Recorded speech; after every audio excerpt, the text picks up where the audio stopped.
He rang the doorbell at exactly 9:17 p.m. Even though he was buried 10 years ago, in a quiet house on the edge of town, a mother lived with her younger son. It was peaceful, too peaceful for a home that used to be full. The older son died 10 years ago. Car accident. Closed casket. After that day, no one ever turned the lights on in his room again. The clock in the kitchen ticked louder than it should. And every night, at exactly 9:17 p.m., the mother would freeze for a moment. She never knew why. That night, the doorbell rang. Once. Short. The younger son looked up. "Mom, are you expecting someone?" She shook her head. The bell rang again. He walked to the door. When he opened it, someone was standing there. It was him, his older brother.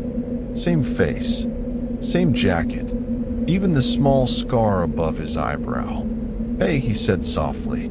"I'm home." The mother stood frozen in the hallway. Her hands started shaking. "That's not possible." But he just walked inside like nothing happened, like those 10 years never existed. He sat at the table, asked for tea, smiled. Everything felt too normal, until the younger son noticed something. "Mom," he whispered. "Why did the clock stop?" She turned. 9:17. The hands weren't moving. Then the older brother slowly raised his head.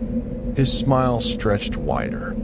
"That's because I always come back at the same moment." The lights flickered, and suddenly, the mother remembered. That was the exact time. She got the call 10 years ago, the call that said her son was dead. She slowly turned toward the front door.